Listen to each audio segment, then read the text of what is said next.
This hour with the first element of the constant structure of friendship.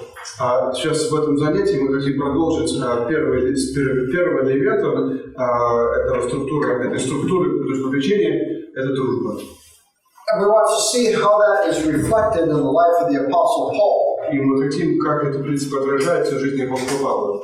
Because the greatest example of friendship outside of Christ is the Apostle. Потому что вот самый лучший пример дружбы, кроме жизни Христа, это жизнь апостола Павла. Paul's ministry was marked by a deep level of involvement and concern for the people he served. Жизнь и служение Павла характеризовала очень глубокая забота и сострадание к людям, которым он служил. Some of the examples I will take you to are not counseling examples. Некоторые из примеров, которые я вам покажу, это не примеры душепопечения. But they are illustrations of love in the life of the apostle. Но они все равно являются примерами любви в жизни апостола. And I want you to think about the kind of counseling friendship the apostle would have developed toward the people he served. И я бы хотел, чтобы вы думали о том, какую дружбу апостол бы как-то завел с теми, кого он встретил. We looked at this passage yesterday, but look again with me at Acts chapter 20, verses 17 to 37. Мы этот отрывок вчера смотрели, давайте еще раз откроем Деяния 20 главу.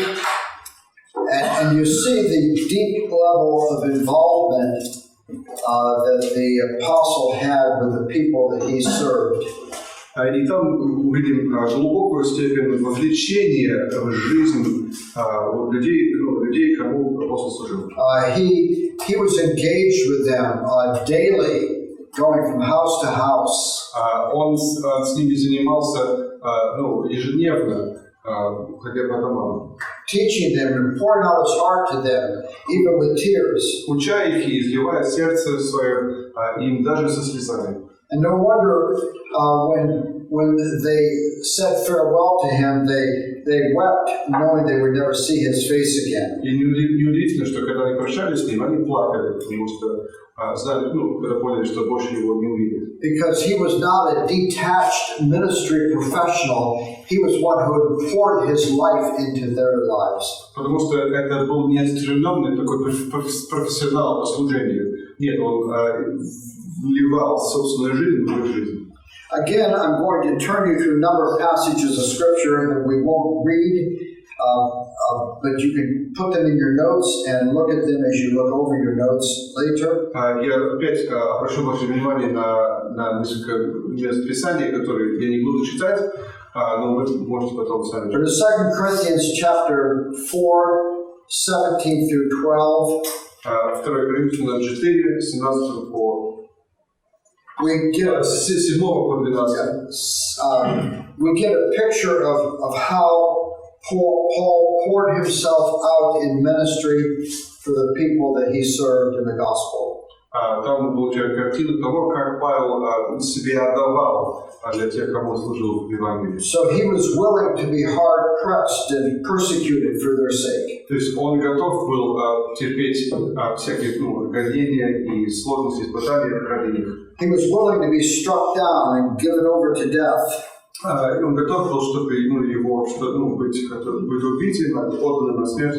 In 2 Corinthians 7, 8 through 12, 2 Коринфянам 7 глава с 8 по 12. He is expressing sorrow and regret that he had to write to them in a way that induced temporary hurt. И он сожалеет о том, он выражает такое сожаление о том, что пришлось им написать таким жестким образом, что привело к скорби и переживанию. Think of the sensitivity that he would bring to counseling when he had to say difficult things. Подумайте над тем, с какой чувствительностью он бы приступил к душепопечению, раз он так переживает. Because the idea of saying hard things to people would have caused him pain. He loved them so. То есть, говорит жесткие вещи, для него это было тяжело, но он это делает в любви. In 2 Corinthians chapter 11, 28, во 2 Коринфянам 11 главе,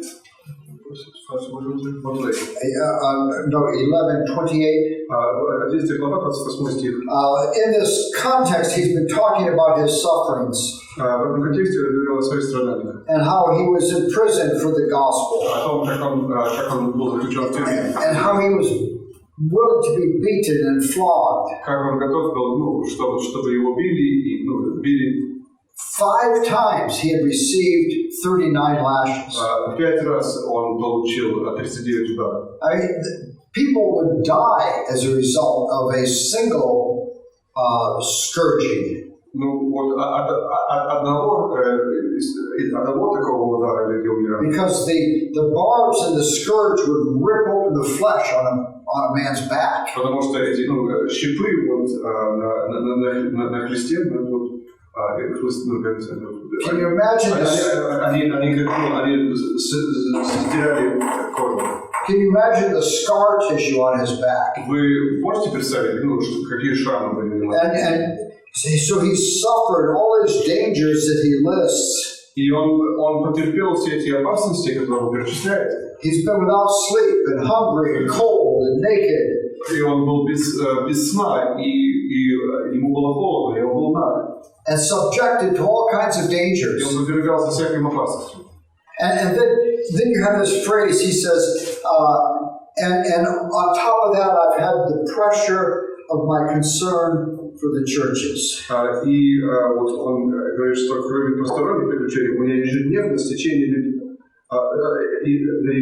людей забота о всех церквах. То есть, кроме всевозможного, он переживал о церквах. And there's expression there of a compassionate love for God's people that is overwhelming him, that concern for the churches. Есть здесь такое ощущение, что для него переживание и забота о Божьих церквах – это очень большой, тяжелый труд. In Galatians 4:18-20. Галатам 4 глава, 18-20 стих. Paul says, my concern and care for you is deep and profound, so that even when I'm not with you, I still am concerned for you. То есть он говорит, у меня очень глубокая забота и переживание за вас, так что даже когда меня нет с вами, я переживаю о вас. And I travail like a woman in childbirth. Я как-то, я страдаю как женщина, рожающая. And in Philippians chapter 1, Филиппийцам 1 глава, verses 3-7, с 3 по 7, Paul talks about his prayers for them and his concern for them. Павел говорит о своих молитвах за них и о его переживаниях. And he's filled with love and concern and joy. И он наполнен любви и заботой и радостью. He's full of longing and affection toward them. И очень стремится для них и желает это видеть. And you have this enduring phrase. He says, I have you in my heart. И у него такая трогательная фраза. Вы есть в моем сердце. I mean, that's the expression of intimacy, of love and concern. Это говорит не о интимности, а о любви, о заботе. In 1 Thessalonians 2, в 1 Фессалоникийцам 2 главе, Paul uses the metaphor of a father and of a mother to describe his passionate concern for the Thessalonians. Павел использует метафору отца и матери, чтобы описать свою заботу. And so he says, I was like a mother who was not only sharing the gospel, but sharing my life with you. То есть я был как мать, я не просто делился Евангелием, я делился своей жизнью. Think of how a mother compassionately pours herself out for her child. Просто думайте о том, как мать со страданием изливает свою душу, свою жизнь ради ее ребенка. Later he says, I was like a father toward you, urging you to live a life worthy of the kingdom. И потом говорит, что я был к вам как отец. Я призывал вас жить жизнью достойной царства. My point is, when you sit down with a counselee, regardless of his circumstance, когда вы садитесь с душепопечителем, несмотря на его обстоятельства, whether he has strayed or has fallen, неважно, он заблудился или он упал, if he's depressed or confused, он в депрессии или в смятении, if he's doubting or angry, он в сомнениях или в гневе, if he's hurt or can find no comfort, он ранен или не может найти решение, if he's hard-hearted and cannot be reached, если его сердце жесткое, our pastoral counseling ministry has got to be marked by the kind of love and concern that we see in the Apostle Paul. Наше служение душепопечения должно быть характеризовано теми же состраданиями и любовью, которые мы видим у апостола Павла. So our counseling is not being done in objective detachment. То есть мы не душепопекаем людей в таком объективном отстранении от них. We must feel the infirmity of the people we serve, just like Christ feels our infirmity. Мы должны чувствовать, испытывать эту слабость и немощь людей, которые мы служим, точно так же, как Иисус чувствует немощь. We have to be like our high priest, who's able to sympathize with this hurting person. Мы должны быть подобными нашему первосвященнику, который мог сострадать этому страдающему человеку. And we may not want to admit it, but I'm often struck with the fact that I'm more like my counselees than unlike them. И мне неприятно это осознать, но часто приходится признаться, что я более похож на своего душепопечителя, чем не похож. My pride, моя гордость, my idolatries, my hypocrisy, мое лицемерие, my coldness and dullness of heart, мое холодное сердце и ответвление сердца are all the same as the person that I'm serving. Все это очень похоже на то, что я вижу в душепопечителе. So how do we communicate friendship in our words and our actions with the people we're counseling? То есть каким образом передать эту дружбу или сообщать эту дружбу людям, которых мы... Well, we show it with the way we speak to them. И как мы проявляем эту дружбу в том, как мы разговариваем с ними. Again, let me look at give you a number of texts of scripture to meditate on. Опять же, я сейчас дам вам несколько мест из Писания, чтобы вы могли ними размышлять. Philippians 4:1. Филиппийцам 4:1. Paul says, "Therefore, my brothers, whom I love and long for, my joy, my crown, stand firm in the Lord, my beloved." Итак, братья мои возлюбленные и вожделенные, радость венец мой, стойте так, Господи, возлюбленные. In 2 Corinthians 7, 2 Коринфянам 7, 2 through 4, со 2 по 4, Paul says, "Make room in your hearts for us." Вместите нас, Павел пишет. He says later, "You are in our hearts." Пишет потом, вы в нашем сердце. And I have great pride in you. И я много хвалюсь вами. And he's pouring out his heart toward these Corinthian believers. И он изливает свое сердце перед этими верующими Коринфянами. In Philippians 1:7, we looked at that passage. I hold you in my heart, he says. Филиппийцам 1:7 мы уже смотрели на этот отрывок. Вы в моем сердце, я держу вас в сердце своем. In 1 Thessalonians 2:8, the apostle says, I'm affectionately desirous of you. В 1 Фессалоникийцам 2:8 он говорит, что я имею усердие к вам. He says, I want to share with you not just the gospel, but ourselves, because you are dear to us. Он говорит, мы вас хотели передать вам не только благовестие Божие, но и души наши, потому что вы стали нам любезны. One of the things I make a practice in counseling is to end every counseling session by telling my counselee that I'm grateful for their willingness to speak with me. У меня такая практика в душепопечении. В конце очередной встречи я говорю человеку: спасибо, что вы поделились этими вещами со мной. And I always tell people I don't take it lightly. Я всегда говорю людям: для меня это немаловажно, что вы это сделали. You have honored me by sharing things with me that are deeply personal. Вы мне оказали честь тем, что поделились со мной очень личными вещами. And I commend you for your candor. И я вас хвалю за вашу откровенность. And for being willing to engage in this process. И за ваше желание как-то войти или участвовать в этом процессе.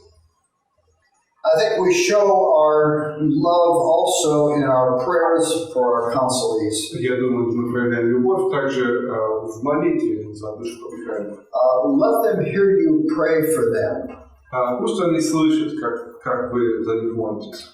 You know, in John chapter 11, remember Jesus praying at Lazarus' tomb. Помните в 11 главе Евангелия от Иоанна, когда Иисус молится у гроба Лазаря? And he says, Father, I know you know these things. И он говорит: Отец, я знаю, что ты знаешь все это. But I pray for those who are present, so they also might believe.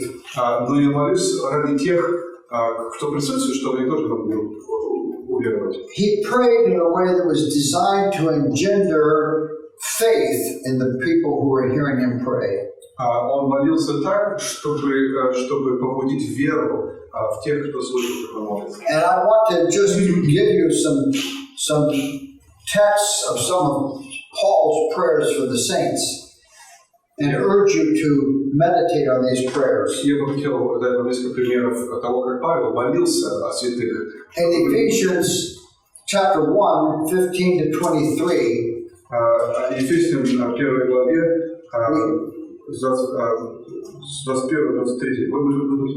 chapter 1, 15 to 23. Ephesians 1, 15 to 23. Ефесянам 1, 15, 23. It's a prayer of enlightenment. He prays that God would open their eyes, the eyes of their hearts. Молиться о просвещении, чтобы Бог открыл очи сердца. In chapter 3 of Ephesians, 14 to 21, В 3 главе Ефесянам, с 14 по 21, Paul prays a prayer of empowerment, that they would have power to grasp how great the love of God is. Павел молится молитвой укрепления, чтобы у них появилась крепость и сила понять, что Бог сделал для них. In Philippians 1, 3 and 4, В первой главе Филиппийцам 1:3-4 Paul prays for the church. Also in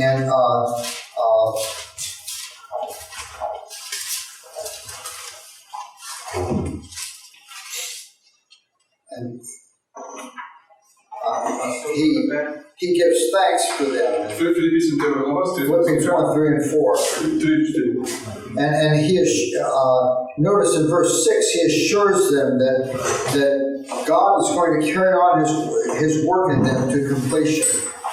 И заметьте, что в 6 стихе он уверяет их, что Бог будет совершать свое дело в них. In verses 9 through 11, he prays that they would know the love of God. И с 9 по 11 стих он молится о том, чтобы они познали любовь Божью. In Colossians 1:3, he prays a prayer of thanksgiving for God's people. Колоссянам 1:3 он молится молитвой благодарения за Божий народ. And he commends their faith. И он хвалит их веру. In 1 Thessalonians 1, 2, and 3, he prays in a very similar way, commending their faith. 1 Фессалоникийцам, 1 глава, 2-3 стихи, он молится очень похоже, благодарит Бога за них. In chapter 3, verse 10, he says, Day and night we pray for you most earnestly. В 3 главе, в 30 стихе, он говорит что ночь и день все усердно молятся о них. Also, we show friendship and respect in our manner of communication with people. Также мы проявляем дружбу и уважение в манере общения с людьми. And I want to I want to separate this from the idea of just communication techniques. И я хочу отделить это просто от, ну, то есть от простого, от простой мысли о технике. And I want to think of the fear of the Lord. The fear, because many of the passages I'm going to mention to you have this phrase, the fear of the Lord. Потому что во многих местах, которые я сейчас перечислю, присутствует эта фраза «страх Господня». And wisdom begins in the fear of God. И мудрость начинается со страха Господня. And if we're going to be wise in our communication, we have to be living lives of awe and reverence of God. Если мы желаем быть мудрыми в том, как мы общаемся, мы должны жить жизнью в страхе перед Богом. And there are three characteristics of that kind of communication that expresses wisdom, expresses the fear of the Lord. Вот, есть три характеристики такой мудрости, которая идет от страха Господня. The Proverbs say a wise man uses words with restraint. Притчи говорят о том, что мудрый человек использует слова с выдержкой. So wise people speak with restraint. Почему надо говорить с выдержкой? And restrained speech is quiet speech. Сдержанная речь – это тихая речь. In Ecclesiastes it says the quiet words of the wise are more to be heard than the shouts of the rulers and fools. В Экклезиасте написано, что тихие слова мудрых больше стоит слушать, чем громкие крики безумцев. There's power in quiet words. Есть сила в тихих словах. Because when you're shouting, you put emotion in the foreground. Потому что когда кричишь, на первом плане эмоции. And you put meaning in the background. И вот на заднем фоне только значение. But when you use quiet words, you put meaning in the foreground. Но когда используешь тихие слова, то значение этих слов and emotion in the background. И только на заднем фоне эмоции. Shouting trivializes your words. И то есть крик просто делает слова менее менее весомыми. And we want to use quiet words as we. It's a way of showing respect and friendship. Мы хотим использовать тихие слова. Таким образом мы проявляем дружбу и уважение. Another issue of restraint is avoid too many words. Еще одно проявление выдержки сдержанности это избежание многословия. In Ecclesiastes it says the more words, the less meaning. В Экклезиасте написано, что чем больше слов, тем меньше значения. You can wear people out with too many words. Можно вымотать людей чрезмерное количество слов. So we don't want to just go into long monologues when we're counseling people. Поэтому мы не хотим просто говорить длинными монологами, когда мы опекаем людей. Another issue of restraint is to think first, speak second. Еще один принцип сдержанности – это сначала думать, потом говорить. The Proverbs say the wise man weighs his answers. В притчах написано, что мудрый человек взвешивает свои ответы. It's a wonderful metaphor. Это прекрасная метафора. He puts his words on the scales. Он просто берет свои слова и весит их на весах. And he asks, is this the best thing to say? И он спрашивает, действительно ли это самое лучшее, что я могу сказать? Is this the best way to say it? И это как раз это лучшая формулировка, которую можно сказать. Is this the best time to say it? Это сейчас самое лучшее время, чтобы это сказать. So we weigh our words. И поэтому мы взвешиваем свои слова. We think about what we're going to say before we say it. И мы думаем о том, что мы собираемся говорить перед тем, как это говорить. A second element in communication is using pleasant words.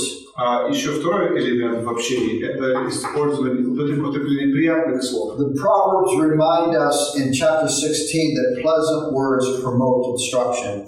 В 16 главе притч мы читаем, что приятные слова способствуют учению. Pleasant words are a honeycomb, sweet to the body, healing to the soul.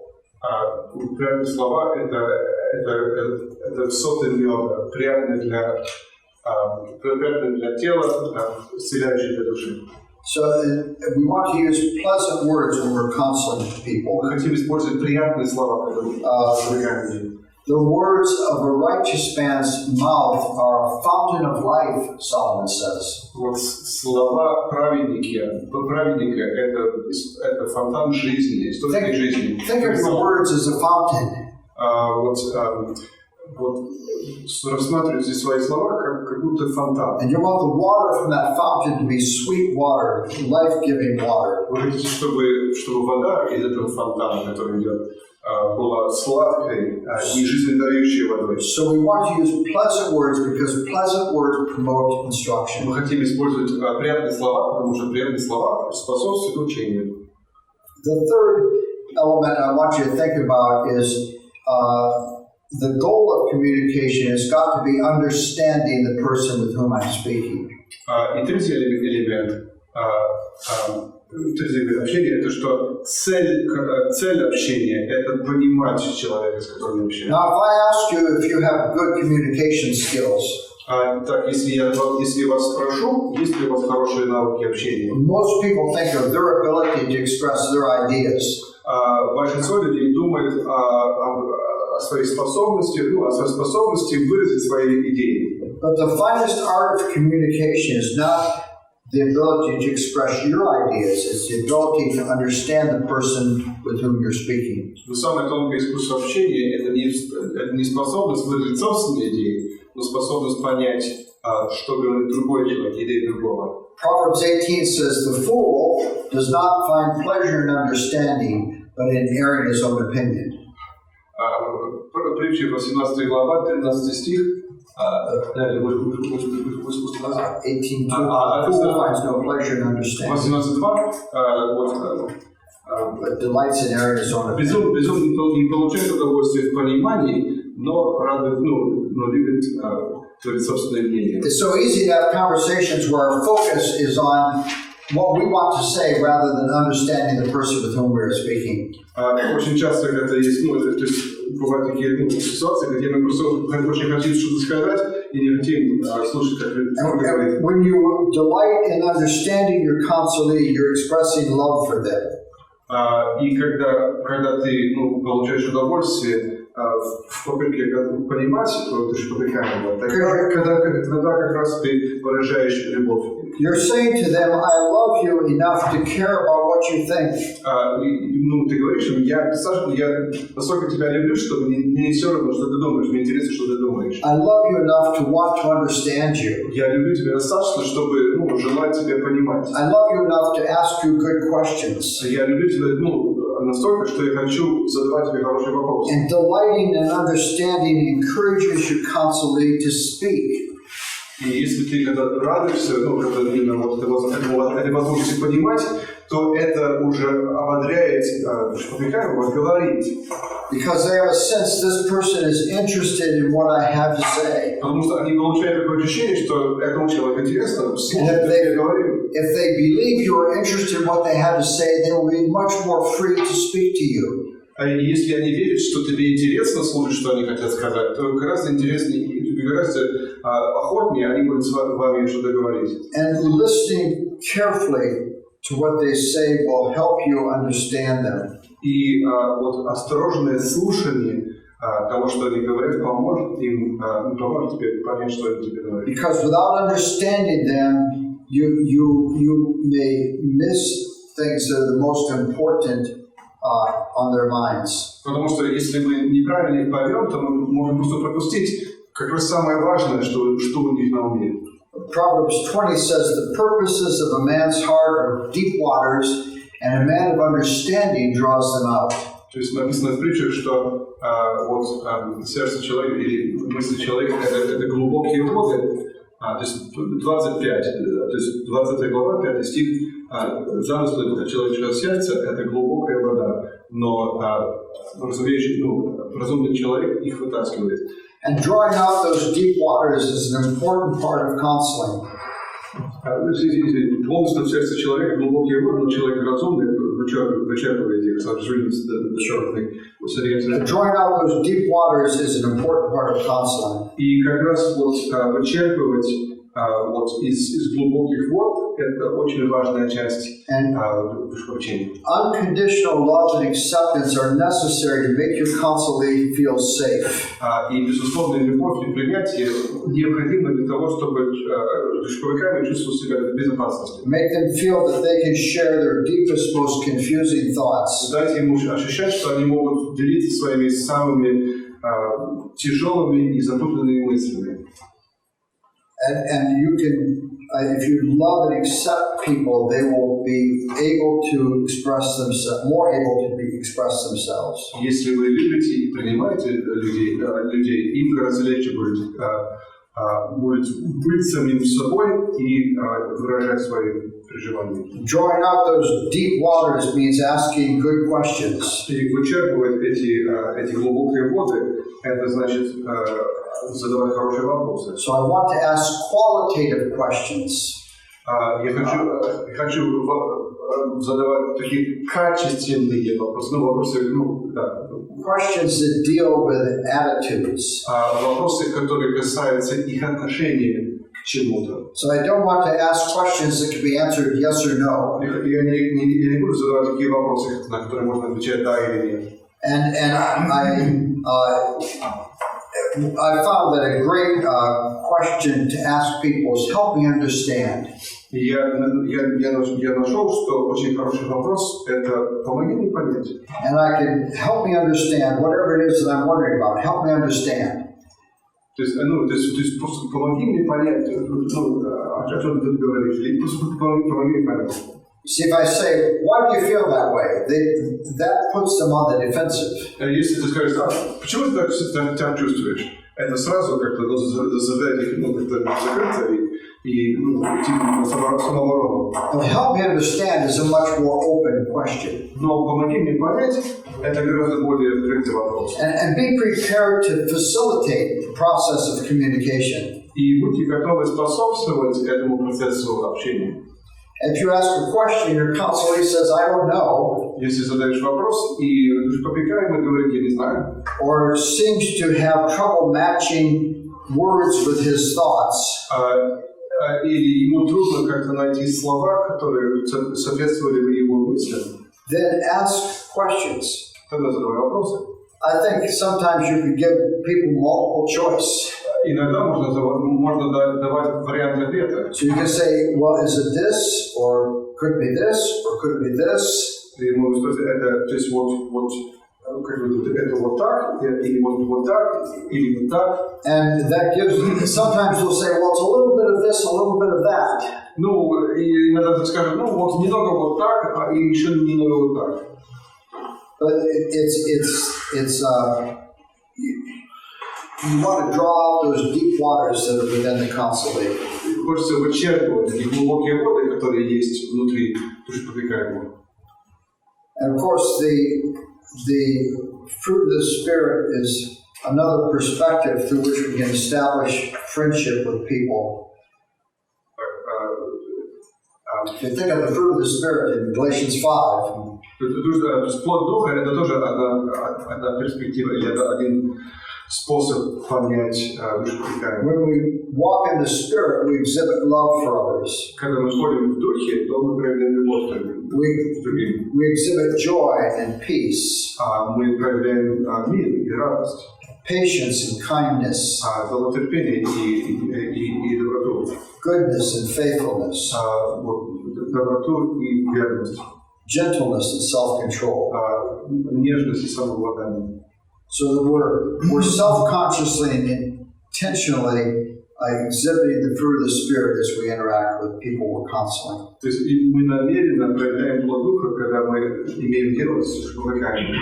Remember that each element of the counseling process is done throughout the counseling process.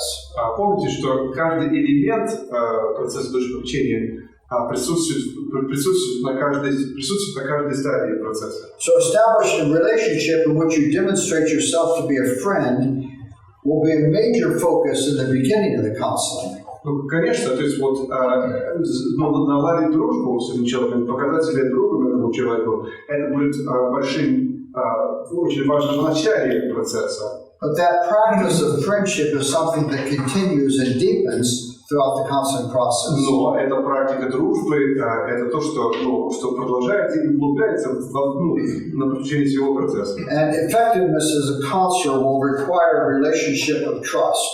И, конечно, эффективность душепопечителя опирается на этих отношениях, доверительных отношениях. It'll be a relationship of being comfortable with the person. Это такие отношения, в которых комфортно общаться. It'll be a relationship of compassion. Это отношения, в которых присутствует сострадание. It'll be a relationship of mutual cooperation. Есть отношения, в которых есть взаимная помощь и содействие. We're not rulers who are making demands on people that we serve. Мы не правители, которые требуют чего-то от тех, кому мы служим. We're servants. Мы слуги. We're shepherds who tend the flock. Мы пастыри, мы пасем стадо. With the gentleness of a mother caring for young children. С нежностью матери, которая заботится о молодых детях. Or like a father who's encouraging and comforting and urging people to live lives worthy of God. Или как отец, который ободряет и поощряет и помогает жить достойно Господа. Okay, we'll continue.